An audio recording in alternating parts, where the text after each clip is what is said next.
This is Inside Indiana Business Radio for Friday, May 2nd, 2025. I'm Marek Mazurek.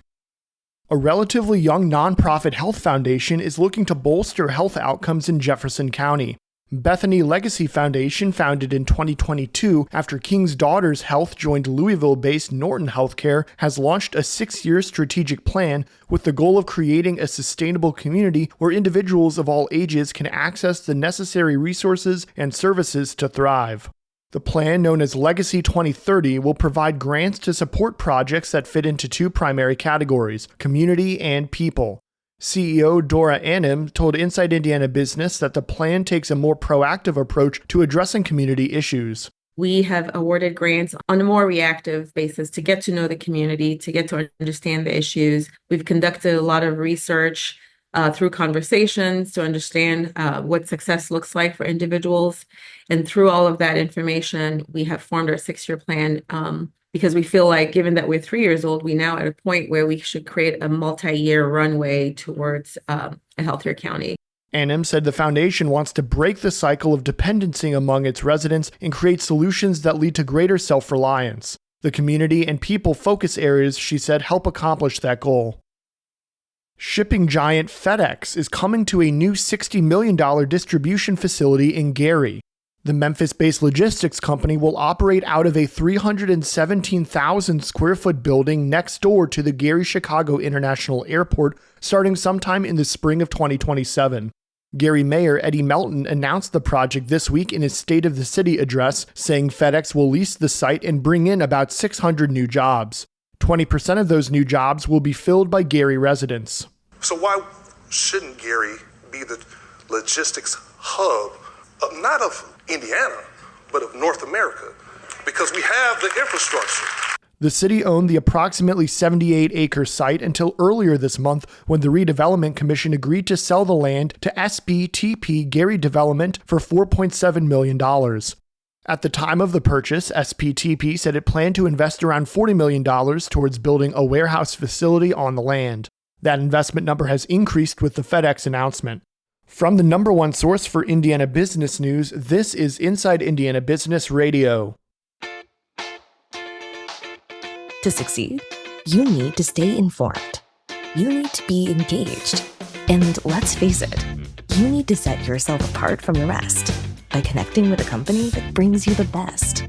Because in today's environment, business is an ever-moving target, and we'll help you chase it. IBJ Media. The best of business is in us. Get started at ibjmedia.com/youngprofessional.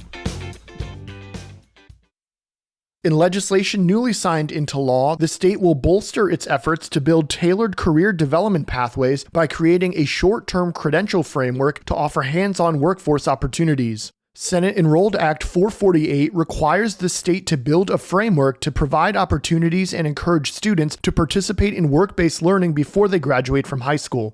Governor Mike Braun signed the legislation on Thursday. The measure builds on recent education efforts to, quote, reinvent high school, meaning a curricular change to create additional high school credit pathways in addition to college prep. The state has redesigned its high school diploma requirements to offer more chances for career development, specifically work-based learning experiences. State leaders believe careers in industries including life sciences and advanced manufacturing can provide students with beneficial employment and higher wages without necessarily requiring a college degree. Big Lots announced this week that 132 stores across the country will reopen this month under the direction of its new owner, Variety Wholesalers. Among them is a location in Jasper, which is the only Indiana store on the list. The openings were set to start in 2 phases on May 1st and then another on May 15th. It was not immediately clear when the Jasper store would open. The U.S. labor market slowed in April, with employers adding 177,000 jobs, a solid showing despite ongoing economic uncertainty that's caused many employers to put hiring plans on hold. The unemployment rate held steady at 4.2%, near historic lows, according to a jobs report released Friday by the Labor Department. Economists had largely expected growth to cool in April after an unexpected burst of hiring in March that added jobs to the economy. Uncertainty over the Trump administration's tariff plans have led to noticeable shifts in consumer and business behavior. Americans are spending more cautiously by cutting back on travel and dining out, while many companies are loading up on equipment but pausing hiring and expansion plans. Ascension St. Vincent Carmel President Chad Dilley is this week's guest on the Business and Beyond podcast with Gary Dick, presented by PNC. A weekly conversation with high-profile Hoosiers in business, sports, entertainment, and beyond. Available now from your favorite podcast provider. I'm Marek Mazurek for Inside Indiana Business Radio on demand. Get ready for full throttle coverage as we shift into high gear for Business at the Brickyard, presented by LiUNA with support from the City of Westfield and Daniel's Family Vineyard and Winery. We're giving you the inside track on the powerful connection between motorsports and the Indiana economy. Join us at the Indianapolis Motor Speedway for exclusive interviews, behind-the-scenes access, and the stories that drive the business of motorsports. So buckle up and join us for Emmy Award-winning Business at the Brickyard coverage all month long.